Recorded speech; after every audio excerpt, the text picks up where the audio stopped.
يا هاجسي سوق المدايح والابيات، حضر لي جزيلات القصيد ومعاني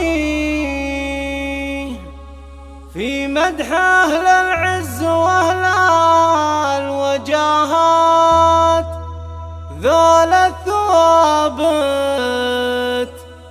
ذول الثوابت كل مجد تعالي.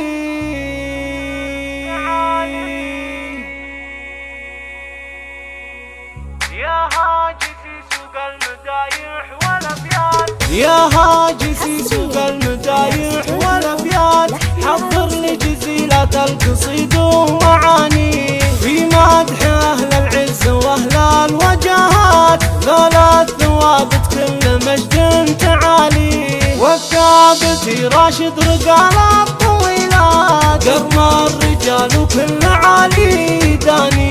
ولأجل أم فهد صخر قوافيك بالذات، بنت الشيوخ وذكرها حي طاري. واهدي لها من راشد أحلى العبارات، واهدي لبناتها الشعر في قوافي. راشد أخوها اللي تعلى المقامات، راعى الجمايل والكرم في مساعي. نسل الحرارة اللي يشيلوا الصعيدات، الثابتي وفعله ينامس مبادي في حاضر التاريخ ومن ماضي الفات. مجد الثوابت يشهده قاصي وداني، وفهد اللي تحتمي للجزيلات، بالخير تزهى وصيته الطيب يحاكي.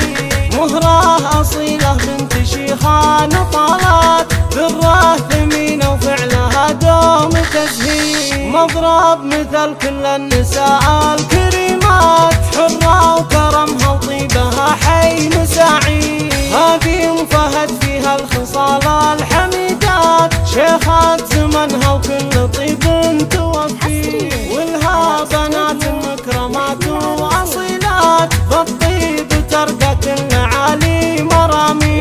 حشمة وحلا بأخلاقهن معتنيات، بوصافهن والزين محدن يضاهي.